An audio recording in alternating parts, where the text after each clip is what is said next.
Hongereni. Mwaka jana mlienda katika duka la Clement Mzize na mwaka huu tumeona kwa Mohamed Shabalala Zimba ambaye alikuwa ni mchezaji wa kikosi cha Wekundu wa Msimbazi. Hii inamaanisha nini kwenu kwa jinsi timu mnapoiona na umoja mliokuwa nao? Nadhani baada ya ubingwa kesho yake Kapteni Hossein alisema kuna mtu niliyemwachia ukapteni upande wa pili amenisumbua sana usiku akitaka nimtafutie kazi kwenye timu ya wananchi. Wananchi mnasemaje? Umeelewa? Kwa hiyo sisi ni mwendelezo wa kuendelea kuwasapoti wachezaji wetu pale wanapokuwa wanatufurahisha, nasi tunawafurahisha nje ya uwanja pale wanapokuwa na miradi yao. Leo hii Mohamed Hussein ana duka la perfume. Yani kwa nini unukie kibeberu wakati perfume zipo kwa bei yoyote ile unayohitaji? Kwa hiyo mimi nadhani kwa Mohamed Hussein tumekuja kumuunga mkono ili kuonesha mwendelezo wa kuwasapoti wachezaji, na mchezaji yeyote mwenye biashara yake sisi tuko tayari kumsapoti kwa sababu anatupatia furaha pale tunapokuwa tunahitaji. Kuna watu sisi wengine hatutumii kilevi chochote, hatutumii sigara, hatutumii pombe, hatutumii bangi, any drugs hatutumii, any alcohol hatutumii, umeelewa? Kwa hiyo sisi wengine furaha yetu iko kwenye mpira. Mpira. Ulevi wetu mpira. Kwa hiyo linapojitokeza swala kama hili na mchezaji wenu anawapa burudani unainunua kwa bei ndogo sana. Ni shilingi 10,000 kiingilio 5,000. Umeelewa? Lakini yeye anaenda kutoa maisha yake uwanjani. Leo tunazungumza Pacome ambaye yuko Aga Khan anatibiwa. Anatoa maisha yake kwa ajili ya kutupatia sisi furaha. Kwa nini tushindwe kuja kuwasapoti hata kwenye miradi yao wanayokuwa wamefungua? Kwa hiyo tunakuwa hatuna sababu ya kushindwa kuja kuwasapoti wachezaji ambao wana miradi yao, kuhakikisha tunaipaisha na kuikuza na kuifanya iwe na wigo mpana kwa watu wa ndani na hata nje ya nchi. Mwaka huu mmechukua ubingwa na maneno yalikuwa ni mengi kwamba Young Africans ya msimu huu wamechukua ubingwa, lakini ni kwa namna ambayo Yanga haikuwa vizuri, na kuna ambao mpaka sasa wanalalamika wanasema kwamba msimu huu mmechukua ubingwa kimagumashi. Sasa huyo anayesema kwamba tumechukua ubingwa kimagumashi, muwe mnamuuliza magumashi yalikuwa katika eneo gani, na pia muwe mnamuuliza na maswali kwamba kama sio Young Africans aliyekuwa na pointi 75 aliyestahili kubeba ubingwa, ni nani ambaye alistahili kubeba ubingwa tofauti na Young Africans? Wengi watazungumza kwamba goli la Mwalimu dhidi ya Young Africans pale Zanzibar, lakini nakuthibitishia na naomba siku moja muweke hata TV nije niwathibitishie kwamba mguu wa Mwalimu wa kulia ulikuwa umezidi huko mbele ya Mwamnyeto, na ndio maana hata kama unafuatilia kombe la dunia goli la jana lililofungwa na Croatia kulikuwa na offside gani? Ni kwa nini la Mwalimu waseme kwamba lilikuwa ni clear goli? Huyu anayelithibitisha goli la Mwalimu lilikuwa goli anatakiwa wapatie Simba pointi zao. Sisi tunachojua Mwalimu alikuwa amezidi mguu wake wa kulia. Tatizo kinachowasumbua watu wengi na Watanzania wengi urefu wa Mwamnyeto, kwamba Mwamnyeto ni mrefu kwenda juu, basi alivyomwona Mwamnyeto ameonekana chini yake yuko Mwalimu, basi akajua Mwalimu hajaotea. Mwalimu mguu wake wa kulia ulikuwa mbele ya Mwamnyeto alipokuwa. Kwa hiyo lilikuwa ni clear offside. Tunachotakiwa kukifanya ni kumsifia linesman na mwamuzi. Kitu ambacho kilitakiwa kiamliwe na VAR ameenda kuamua kwa kutumia jicho lake kutokana na utulivu aliyokuwa nao kwenye eneo sahihi. Kwa hiyo mimi nadhani Simba mpaka miaka 5 anatakiwa afanye kazi kurudi katika kiwango chake na kukompiti dhidi ya Young Africans. Kwa sababu kusema hivyo kwamba Young Africans kachukua ubingwa kwa magumashi, Simba amebeba pointi 3 mbele ya Dodoma ambazo hazikustahili. Mpanzu kaanguka ugolini, wakasema golikipa amemdaka. Golikipa hakumgusa. Ameenda imewekwa penalti. Penalti imetengwa, golikipa kacheza ile penalti. Umerudi umemgonga Mpanzu, umekuwa goli. Wakati golini watu washajaa. Ni offside, Mpanzu alikuwa offside. Wachezaji wengi wameshaingia kwenye 18. Wanasemaje kwamba Young Africans amebeba ubingwa kimagumashi? Na wao tukisema kwamba tulinyimwa penalti. Depo amepigwa kiwiko kwenye mechi ya dabi, Meja Jenerali Samuyo amepigwa kiwiko na ni mtu wa mwisho. Ilikuwa inatakiwa iweje? Sio straight red card. Mtu wa mwisho ukimfanyia rafu mshambuliaji, si straight red card. Ukimpiga mtu kwenye 18 si penalti. Kwa nini waseme kwamba wao ndio walistahili kubeba ubingwa?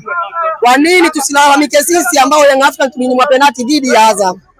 Kwa nini tusilalamike sisi Diara amefanywa faulo, Mtibwa anasawazisha? Yaani kwa nini wao ndio waonekane kwamba walikuwa bora kuliko Young Africans? Young Africans Of course hatukuwa na performance bora, lakini tulikuwa na wakati wa kutafuta matokeo kuliko performance. Ulikuwa ni msimu wa kucheza kimatokeo kuliko kucheza kuburudisha. Chelsea aliwahi kuwa na timu ya kucheza kuburudisha, lakini alikuwa hapati matokeo. Kwa nini walimtimua kocha? Arsenal ndani ya miaka mitano alikuwa na performance nzuri sana. Kwa nini amekuja kubeba ubingwa msimu huu ambapo amekuwa na performance mbovu kuliko misimu minne mitano iliyopita? Kwa hiyo kwa upande wangu mimi, huyu anayekwambia kwamba Young Africans hakustahili kubeba ubingwa, mwambie akuoneshe bingwa alistahili kuwa nani. Kupitia kauli ya msemaji wa klabu ya Wekundu Msimbazi Ahmed Ally, amedai kwamba kombe la CRDB ni kubwa kuliko kombe la NBC, akitoa kigezo cha kwamba kule ni huku kuna timu 16 lakini kule kuna timu zaidi ya 96. Hizo timu zaidi ya 96 zinacheza daraja gani? Amewahi kwenda fainali na timu inayocheza champion? Amewahi kwenda fainali na timu inayocheza daraja la 3? Kwa sababu zote hizo huwa zinashiriki. Kwa hiyo anatakiwa aache ushambalization. Hayo ni makosa, hayo ni mapungufu, ni maneno ya mkosaji. Tangu ametua Simba, amenyanyua kombe la Ngao ya Jamii, akanyanyua kombe la Mapinduzi na Muungano. Kombe la Mapinduzi ni kombe la siasa, kombe la Muungano ni kombe la siasa. Kombe la Ngao ya Jamii ndio linalojulikana. FIFA wanatambua kombe la jamii, Ngao ya Jamii kama kufungua msimu. FIFA wanatambua NBC, FIFA wanatambua FA. Hawatambui kombe la siasa lolote lile. Zanzibar na Tanzania bara, kombe la Muungano na kombe la Mapinduzi, hayo ni makombe ambayo ni ya siasa. Kwa mimi huwa sipendi kuyazungumzia sana. Kwa hiyo yeye kama anaona kwamba CRDB ina thamani, aende akapambane akalichukue mbele yetu sisi Azam wa utotoni. Kuelekea siku ya paredi la ubingwa kesho na ambalo paredi inaanzia Karume, wewe kama shabiki na mwanachama wa Young Africans umejiandaje? Yeah, of course nimejiandaa vizuri kuhakikisha nami na kuwa ni miongoni mwa wale watakaosherekea paredi. Maana unaweza ukasema nimejiandaa vizuri alafu Mungu akapindua. Kwa hiyo mimi nadhani tusubiri kukuche, then tuone tunafanyaje, lakini mimi naamini kwa uwezo wa Mwenyezi Mungu kila kitu kitakaa sawa, tahakikisha tunaenda kulimaliza hili jambo salama kabisa. Sema nini sasa kwa Madam Eliza, endapo Mwenyezi Mungu atuamshe salama inshallah ukifika maeneo ya Msimbazi pale? Mimi nadhani mategemeo yako wewe kwangu mimi ni kuniona mimi nasherekea kombe la Young Africans, nasherekea kwenye paredi la Young Africans la 5 mfululizo. Mara ya mwisho hawa jamaa kubeba ubingwa walibebea kwenye gari la pickup la kubebea mizigo. Kwa hiyo mimi ninachotaka kusema ni kwamba nawashukuru viongozi wa Young Africans, cabinet ya Young Africans yote, benchi la ufundi na wachezaji kwa kupambana kuhakikisha wanalibakiza kombe la NBC nyumbani ili kesho tuende kuwakera pale Msimbazi barabarani tunavyokuwa tunapita na lile kombe letu. Alafu kapteni Shabalala ndiye atakayekuwa kwenye gari yeye peke yake. Yaani hiyo tumepanga, hakuna mchezaji atakayepanda kwenye gari zaidi ya Shabalala. Ndiye atakayepanda pale na makombe yote, yeye ndiye atakayeongoza msafara wa paredi. Kuna mmoja niona ile comment anasema kwamba katika mambo kama haya mnakuwa pamoja naye, lakini akija kufanya vibaya na kuondoka mnakuwa mnamsema sana wachezaji. Mchezaji anasajiliwa ili asemwe akifanya vibaya, na akifanya vizuri pia anasifiwa. Duniani kote yanaonekana. Umeelewa? Ujerumani katolewa na Paraguay, wameisema sana Ujerumani, mpaka shirikisho la Ujerumani wameambiwa waachie ngazi. Umeelewa? Kwa hiyo hata jana alfajiri ya leo wamecheza Portugal na Croatia. Umeelewa? Ronaldo anafanywa sabu, watu wanazomea jukwaani. Umeelewa? Ukifanya vizuri utasifiwa, ukifanya vibaya utapondwa. Yaani sisi mashabiki tupo kwa ajili ya hiyo style. Sisi ukitufurahisha tunakufurahisha na wewe. Ndio maana uliona Dube alichangiwa uwanjani, Pacome amechangiwa, Diala amechangiwa. Okay, kila mtu anapewa heshima yake kutokana na kitu. Kwani wewe nyumbani kwenu ukimkosea mama yako hakuadhibu? Anakuadhibu. Pia ukifanya vizuri si anakusifia? Hizo ni kategori za duniani kote. Ukifanya vizuri unasifiwa, ukifanya vibaya unakosolewa. Tumaliza na hili. Katika mechi ya mwisho dhidi ya JKT Tanzania, wachezaji walitumia tena ile jumba ambalo linaitwa jumba la maajabu, jumba la kifahari, ambapo mara ya kwanza mlifanya kosa kama hili na mkatozwa adhabu na mkalipa. Kuna ambao wanaona kwamba kutozwa hela haitoshi, basi waingie ndani muwe mnakatwa alama za ligi kuu. Hawawezi kuweka kanuni ya kukata pointi 3 kwa sababu Wao wenyewe TFF, bodi ya ligi na kamati ya masaa 72 ndio wana mapungufu.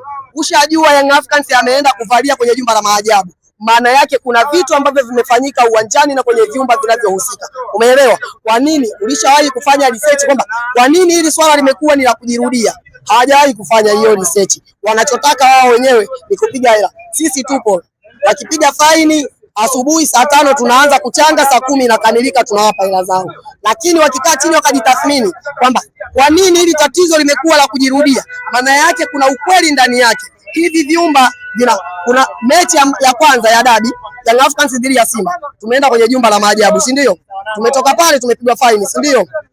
Meja Jenerali uwanja wake, wale viongozi wakajitathmini ni nani ambaye Young Africans kama ni kweli ameenda kuvalia kwenye jumba la maajabu, maana yake kuna vitu vimefanyika. Je, walienda kufanya uchunguzi ili waweze kulidhibiti? Jibu ni hapana. Kwa hiyo wataendelea kutuona tunavalia kwenye jumba la maajabu mpaka pale watakapojirekebisha.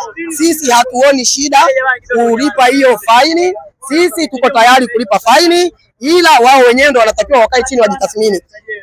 Wachezaji wa Azam walienda kucheza na TRA wakafungwa goli 4. Baada ya pale wachezaji takriban 7 wa Azam wa kikosi cha kwanza wote walitoka pale wanaenda kulazwa hospitali. Je, TFF wameishafuatilia kujua nini ambacho kiliwadhuru? TFF wamefuatilia kujua wale wachezaji waliwekewa nini vyumbani? Jibu ni hapana. Young Africans na JKT mechi ya mwisho tunacheza, aliyetoka kucheza pale kwenye uwanja alikuwa nani? Hasimu wa Young Africans ambaye ni Simba Sports Club. Tuna uhakika gani kwamba vyumba vya ule uwanja viko salama? Kwa hiyo tuliamua kutumia jumba la maajabu ili tuweze kuendelea kupiga pale pale kwenye mshono. Karibu.